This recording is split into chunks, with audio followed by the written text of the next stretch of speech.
힘! 안녕하세요. 공시청입니다.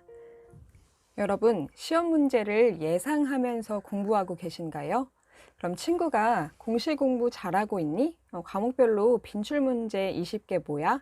이렇게 물어보면 친구야, 내가 1회독 해보니까 각 과목별로 빈출 주제 20개는 이런 것들이 나올 것 같아. 이렇게 대답하실 수 있으신가요?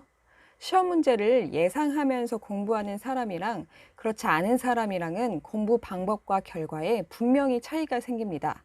오늘은 제가 시험 문제를 예상하면서 공부한 논리 흐름에 대해서 말씀드리겠습니다.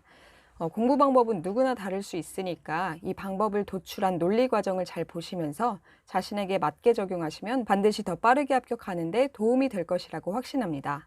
시험은 개념 지식만 달달 외운다고 풀 수 있지 않습니다. 분명히 외운 내용이라도 특히 어떤 부분이 잘 나오는지, 문제에서 주로 어떻게 물어보는지 날카롭게 인식하고 있어야 문제를 빠르고 정확하게 풀 수 있어요.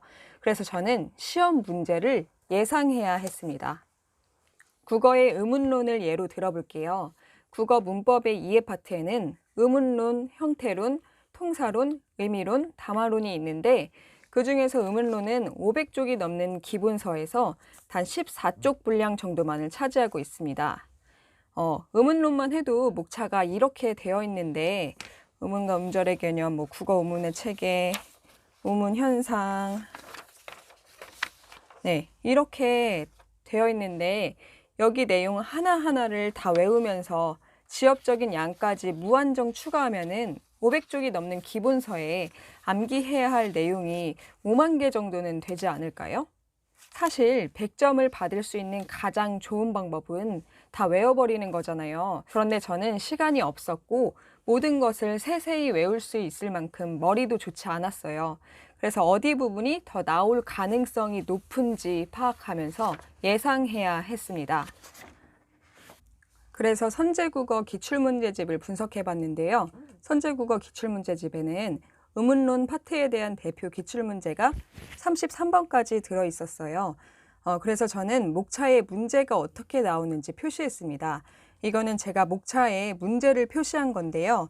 보시면 의문과 음절의 개념, 여기 전체에서 문제가 3개 정도 나왔는데 특히 의문의 개수랑 의미에 초점을 맞춰서 문제가 나왔습니다.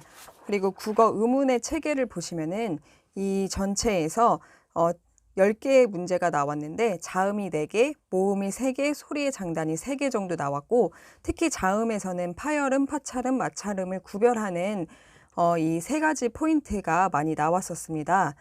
그리고 이제 국어의 의문 현상을 보시면 이렇게 이 2페이지거든요. 국어의 의문 현상은 20개가 나왔어요. 기출에서.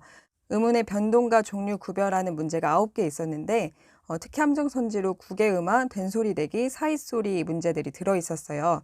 이거 축약, 탈락, 구별 문제에서 4개, 그리고 축약 예시 1개, 탈락 예시 1개, 끝소리 규칙, 다른 변화에 대한 문제들이 20개 정도 들어있었습니다.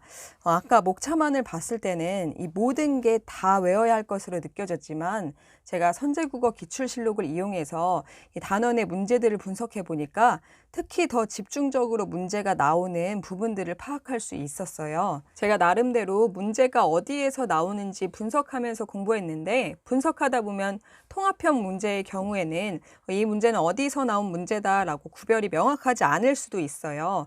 그런데 이렇게 만드는 자료의 정확성이 중요한 게 아니에요. 중요한 건 저는 공부를 할 때마다 목차의 어느 부분이 중요한지 날카롭게 인식했고 어느 부분에서 문제가 집중적으로 나왔고 어떤 유형들이 나왔는지를 머릿속에서 계속해서 그려갔다는 것입니다. 그래서 단원별, 내용별, 빈출 문제를 명확히 파악했고 제가 더 시간을 쏟아서 공부해야 할 부분에 대해서 계획을 뚜렷이 세울 수 있었어요.